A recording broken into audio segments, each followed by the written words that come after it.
Assalamualaikum warahmatullahi wabarakatuh. Dengan saya Nurlan Saputri, NIM 2365005. Saya di sini akan menjelaskan mengenai hasil review dari materi mata kuliah Cyber Security and Law, Cybercrime and Cyber Criminal. Baik, langsung saja. Materi yang akan kita bahas di video ini adalah hukum cyber sebagai fondasi regulasi era digital. Dengan pusatnya adalah memahami kerangka hukum yang mengatur ekosistem digital Indonesia. Mengapa hukum cyber itu penting? Hukum cyber itu mengatur seluruh ekosistem digital yang mencangkup transaksi elektronik, perlindungan data pribadi, hak kekayaan intelektual digital, hingga tata kelola konten online. Pemahaman komprehensif terhadap kerangka hukum ini menjadi fundamental bagi profesional hukum dalam mengetahui dan menghadapi tantangan di era digital. Hukum cyber juga bukan hanya tentang kejahatan, tetapi mencangkup seluruh aspek regulasi kehidupan digital masyarakat Indonesia. Ekosistem digital yang diatur hukum cyber. Ada 4. Pertama, transaksi elektronik, berupa perdagangan online, kontrak digital, hingga pembayaran elektronik. Kedua, perlindungan data, berupa privasi pengguna dan keamanan informasi pribadi. Ketiga, konten digital, berupa hak cipta, distribusi, dan moderasi konten online. Keempat, instruktur TI, keamanan sistem, jaringan, dan layanan digital. Setiap aspek ini memiliki regulasi spesifik yang paling berkaitan untuk membentuk kerangka hukum cyber yang komprehensif.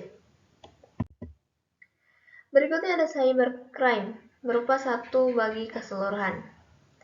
Kejahatan cyber merupakan salah satu aspek yang diatur dalam hukum cyber, namun bukan satu-satunya. Pemahaman profesional dalam penting untuk tidak menyempitkan cakupan hukum cyber hanya pada aspek pidana. Pada aspek pidana, dia itu berupa presentasi, peretasan, penipuan online, penyebaran malware, dan pencurian data. Sedangkan untuk aspek perdata, sengketa kontrak elektronik, ganti rugi pelanggaran data. Dan yang terakhir ada aspek administratif, yaitu berupa lisensi, perizinan platform digital, dan kepatuhan regulasi. Praktisi hukum ini harus memahami ketiga dimensi ini. Mengapa? Untuk memberikan advokasi yang komprehensif dalam kasus-kasus digital. Lahirnya Undang-Undang ITE, respons terhadap kebutuhan historis. Undang-Undang ITE dimulai dari era 1990-an, yang dimana internet masuk di Indonesia dan belum ada regulasi khusus untuk transaksi interaksi digital. Lanjut di awal 2000-an, dia meningkatkan e-commerce dan kejahatan cyber memicu kebutuhan kerangka hukum. Dari tahun 2000-an, maka dibentuklah hukum cyber. Nah, mulai dari tahun 2008, Undang-Undang Nomor 11 Tahun 2008 tentang Informasi Transaksi Elektronik disahkan. Tahun 2016, revisi melalui Undang-Undang Nomor 19 Tahun 2016 untuk menyempurnakan regulasi. Undang-Undang ITE ini lahir dari kebutuhan nyata untuk memberikan kapasitas hukum dalam transaksi digital serta melindungi masyarakat dari kejahatan cyber. Bukti digital sebagai pilar pembuktian modern. Mengapa bukti digital ini krusial? Karena di era digital itu hampir semua aktivitas meninggalkan jejak elektronik yang dapat menjadi alat bukti yang sah dan kuat di pengadilan. Contohnya seperti email dan pesan elektronik. Dia berupa korespondensi digital sebagai bukti komunikasi.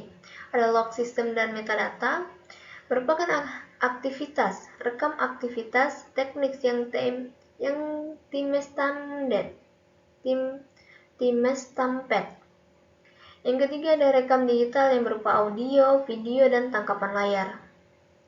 Menurut pasal 5 Undang-Undang ITE mengakui bahwa informasi dan dokumen elektronik sebagai alat bukti hukum yang sah, setara dengan alat bukti yang konvensional. Berikut ada peran teknologi dalam proses hukum. Forensik digital merupakan teknik investigasi untuk mengumpulkan, menganalisis, dan melestarikan bukti digital dengan metode yang dapat dipertanggungjawabkan di pengadilan. Yang kedua ada chain of custody, berupa prosedur dokumentasi yang ketat untuk menjaga integritas bukti sejak pengumpulan hingga persidangan. Yang ketiga ada autentikasi, berupa teknologi untuk memverifikasi keaslian dokumen elektronik melalui tanda tangan digital dan sertifikat elektronik.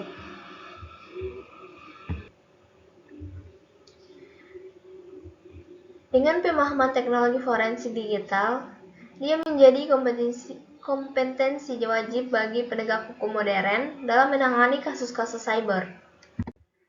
Berikut ada fondasi memahami pembuktian dalam kasus cyber.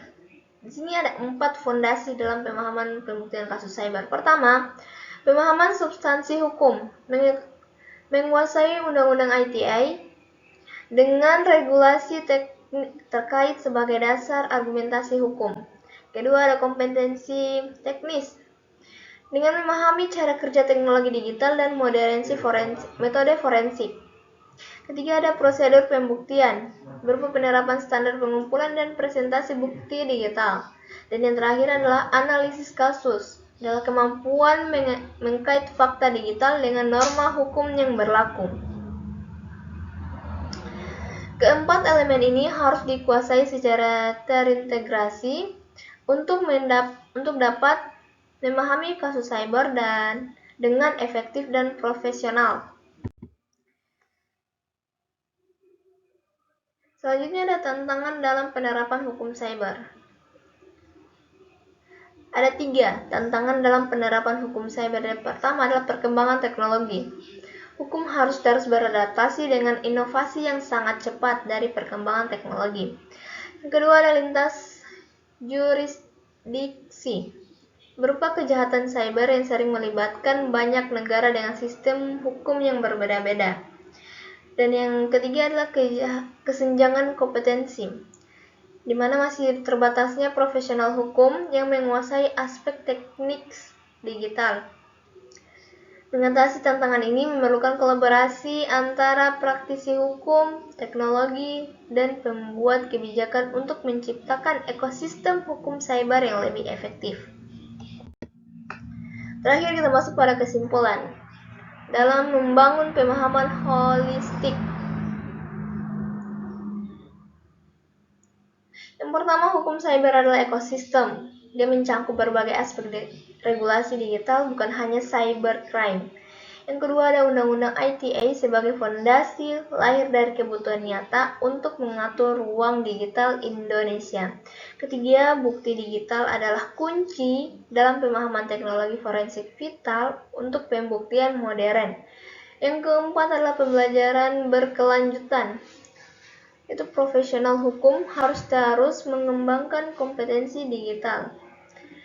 Penguasaan fondasi hukum cyber ini menjadi persyaratan untuk dapat menganalisis kasus-kasus digital secara komprehensif dan memberikan solusi hukum yang tepat di era transformasi digital. Oke, mungkin saja dapat kita bahas dari pertemuan ini. Jika ada salah kata mohon dimaafkan. Saya akhiri dengan mengucapkan wabillahi taufiq wal hidayah. Wassalamualaikum warahmatullahi wabarakatuh.